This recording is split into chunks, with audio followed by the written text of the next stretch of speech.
If I'm gonna talk about royalty, I should probably have tea.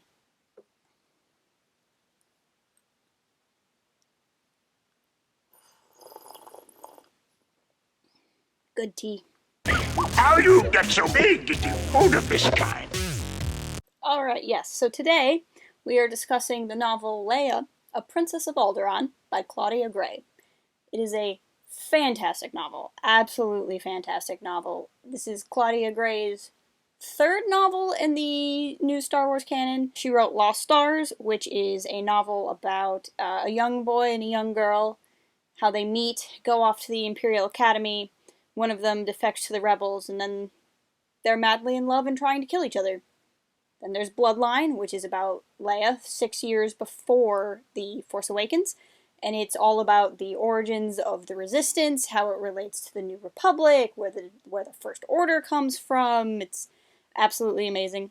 This one is a bit further back in Leia's life. She's a teenager, 16 years old, and it's all about how Princess Leia discovers the rebellion against the Empire. So this was one of the most surprising things about the novel to me, and this isn't a spoiler because it happens so early in the book. Leia is unaware that her adoptive parents are forming a rebellion. She hates the Empire. She, in a lot of ways, wants a rebellion, but she has no idea that that's what her parents are up to. Now, her parents are amazing. So I always knew that Bail Organa was pretty cool, and he's been in Legends before, and Jimmy Smits has been really great with the character. You know, he came back for Rogue One.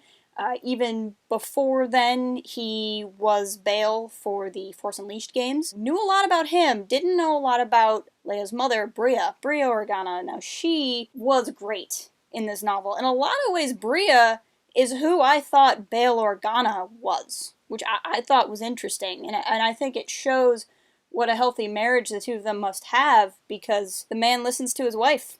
Bail actually came off as a lot more grumpy than I was used to, but it kind of worked. I really liked it because we were seeing Bail Organa from the daughter's perspective and not the galaxy's perspective, and it really humanized him, and I really enjoyed it. It's a story about a girl trying to grow up and be an adult and deal with her parents who are not treating her the way she feels like she should be treated, and really, like, the most real world story I have ever read in a Star Wars novel. But when you're the Princess of Alderaan and your parents are starting a rebellion against a tyrannical empire, it gets a little real. It gets kind of real kind of fast.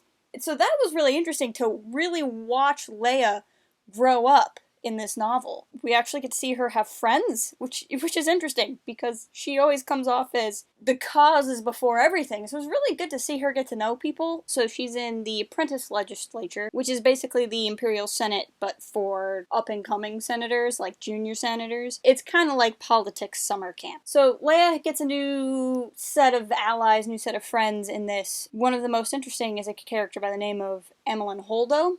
I keep wanting to call her Emmeline Hondo. That's not quite right. It's Holdo. I will get to her in a minute too, because she's something particularly interesting. The book kind of has her first crush, as it were, in it. It kind of sets up even more how kind of hilarious it is that Leia falls in love with Han. At one point, her mom makes a quip about how Leia has this crush on this very straight-laced, nice, prim and proper boy, and her mother wishes her first love could have been a scoundrel because it's more fun. And this book has one of the best uses of fan service I've ever seen. So within the novel, there's all sorts of little shout-outs to things. Like at one point, Leia's in this pathfinding class, which is like a survival skills class, and she learns how to like swing on ropes across caverns. Can't imagine when that'll come in handy. Little things where it's definitely little references for the fans. It never feels tried. It never feels forced. It always feels like that's just where the moment would take you. And there's a lot of great references to Claudia Gray's other works. From Lost Stars, there's the ship known as the MOA, or the Mighty Oak Apocalypse. From Bloodline, there's the planet of Pamarthi?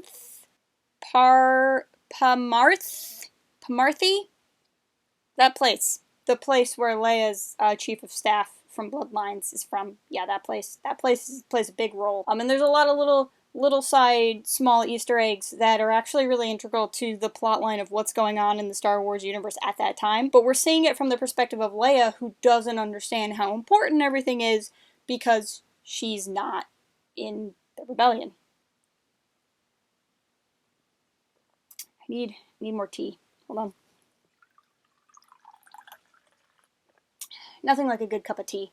So the most important thing in this novel for me is what Claudia Gray can do so well. We saw it in Bloodline, we saw it in this novel where Leia is so well written. Claudia Gray is somebody who understands who Princess Leia Organa is inside and out at every stage of her life. Like, she managed to write Leia as the young 16-year-old girl who's as rambunctious and 16-year-old-y as anyone else and make her not annoying. And in fact, you can really get invested in her character, and it was really surreal to see Princess Leia become Princess Leia. From Legends, Leia was the worst written character in Legends, time and time again, and that's just because every novel she was written differently. It just depended on who was writing her. I mean, right down to Super Robot Leia 3000. She deserves so much better, and she gets so much better in this new canon. And then with that, Amilyn Holdo, I almost called her Hondo again. She is in The Last Jedi, so she's played by Laura Dern in The Last Jedi. That's pretty much all we know. So that's cool, and Amilyn is by and large my favorite character from that novel. She is wacky and nutty and weird. I can't wait to see what Laura Dern does with a older version of her. Another Last Jedi Easter egg that's really obvious in the novel is the planet of Crate, which is in the Last Jedi trailer. It's actually a rebel base in this book. There's more references, I'm sure, and many that will become obvious after we've seen The Last Jedi, but I really couldn't recommend this novel enough, especially if you're a Princess Leia fan. Let me know what you think of this. Come check us out on Port Haven. We're always wanting to talk Star Wars. Also in the description is a link to some friends of Port Haven, and until next time, keep it real and fly casual.